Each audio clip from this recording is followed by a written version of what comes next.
Right, it's time for another alumni voice, and I'm delighted to welcome to CentreCourt Madeleine Debney. Madeleine is based in the UK. She's working at BCG in London and graduated from INSEAD last year, 2019. During her time at INSEAD, obviously the things that they look to fit into those intensive 10 months, she was one of the student ambassadors for the Consumer and Luxury Goods Club.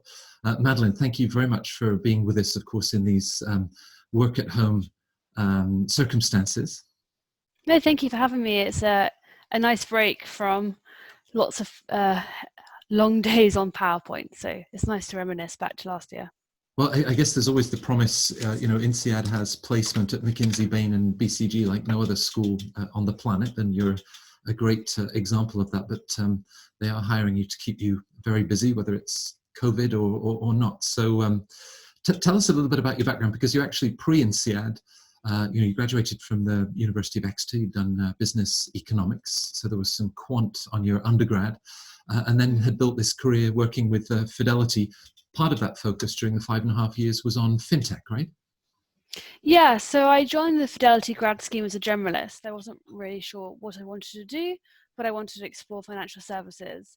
And within that time, they formed a digital team. So it was at the beginning of the digital wave. And I really liked it. It was just me and the head of digital. And we built the team in the UK and then expanded that role globally and built up a global digital presence. And I loved, it was exciting. It was all new. It was the cool buzzword. That grew into more of a fintech and innovation role, just naturally as the topic evolved.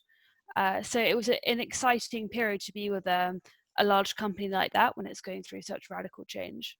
Right. And so, you'd reached a point, why business school, and what particularly about the one-year program at INSEAD that appealed to you? Yeah, I was getting to the point where I was wondering what's next. 5.5 years is a long time in your first job.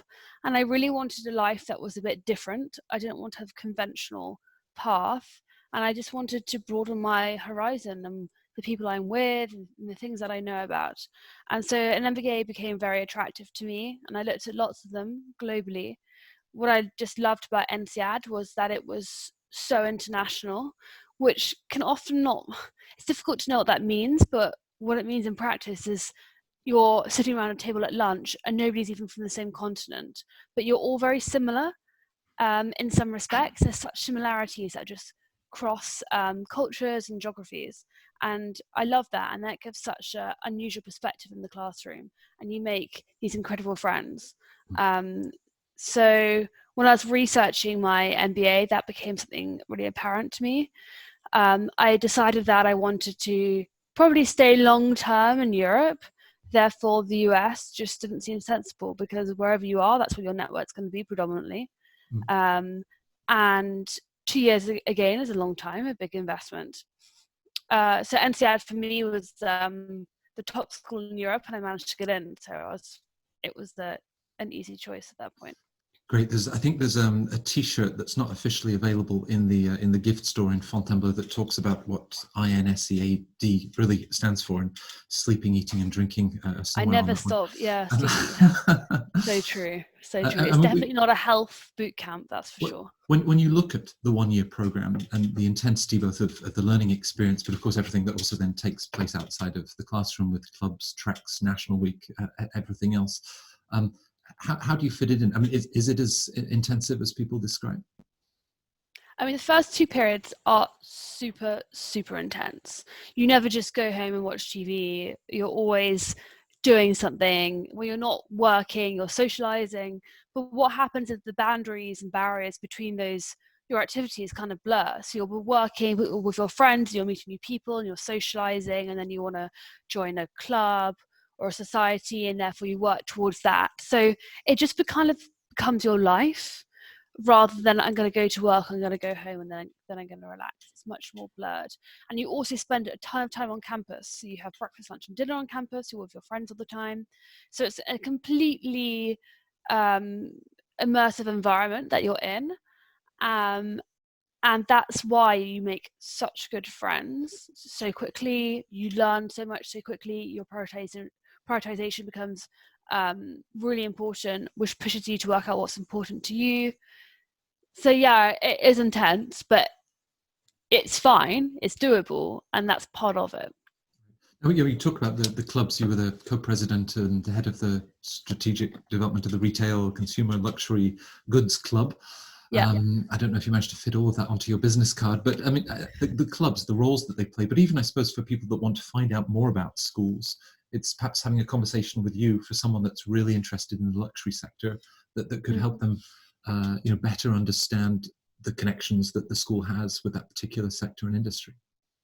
Yeah, the clubs are really important because they've been going for a long time and they have amazing connections. All of the clubs just globally have the most insane connections. And that gets you invited to lots of things, lots of different opportunities come from these clubs. And it's also a chance to dabble and learn more about an industry without committing to a career move there, which is nice and very rare to find. And it's also another way to meet people that have similar interests to you, to broaden your network. And it's one of those things where you do one thing, it's a butterfly effect, and you open one door and more open, and it just continues. Right. And that continuity, because I think you spent your third term in Singapore. What Yes. did that sort of Southeast Asia experience bring to you? I mean, first of all, it was an amazing life experience because you move to this brand new city and you already have 100 friends with you, which is you can just never get. So you don't have this sort of settling in pain and trying to find new friends and a life and a job kind of pain. So like day one, you feel like you're living there, which is very nice. You also meet a different group of NCADers because people who started in Singapore often will stay there. So you get a whole new kind of like group of people to meet. We got a lot of exposure to Asian companies, especially in the retail sector. There's lots of the way the Singapore campus is set in sort of a retail park where there's loads of really amazing companies based, so it's very easy to visit them. And you just get a new perspective. It's great because you're taken so far out of your comfort zone, put there with people that you've only known for 4 or 5 months, and you have to build a life for yourself. So it's a good experience. Right. I mean, you talked about learning to prioritize all of these different elements. As you reflect, what do you think that you learned about yourself beyond discounted cash flow and all those business skills that are pushed on you? You definitely learn who you are there quite quickly because you have to kind of make a name for yourself and set sort of your personal brand so people can identify you and know what you're about. And with that, you build a lot of confidence. So this is who I am, because everybody there is very clever and they're very achieved. You have to have this internal confidence in yourself that you belong there as well, that you've got something to bring. So definitely kind of like self-awareness and confidence are two things that I really took out of it. Right. Now, of course, MBB, a very popular choice for INSEAD graduates. How did INSEAD help you to open those doors? Yeah, I mean, it's the most incredible way to get into those companies just through INSEAD because the process is so known, it's so defined, and there's a lot of deadlines that go with the process that INSEAD supports you with, that you get coached on. There's CV clinics, there's case clinics, companies, because INSEAD is so prestigious in this field, companies come to campus to help train you. And also all of your peers are doing the same things. There's a lot of, you help each other a lot. So it's the perfect environment if you're aiming for MBB or a different consultancy to be at, to get in. Now, I was going to ask you about a piece of advice for future applicants to the school, and I'm going to make it quite specific because you often hear people, telling the admissions office in Fontainebleau that you want to work for one of the big strategy consulting firms, that's not going to be memorable to them. What was your experience? Obviously, you were successfully admitted to the school. Did you identify MBB in your post-MBA targets? No, not at all. Not at all. I wanted to go into a startup or a scale up in retail technology or in fintech, and that was what I spoke about during my admissions. During my time at INSEAD, I kind of saw the benefits of consulting when I spoke to the consultants. When you saw them work, you're like, wow, that's a really cool tool set. So I decided to pivot. But going back to your question about admissions, I think the most important thing is you've got to have your story. It's again, you got to know who you are. You can have a conventional background and route, but you've just got to be very, very sure of, this is my background, this is my route, this is who I am, this is what I want, and this is why INSEAD is critical to that.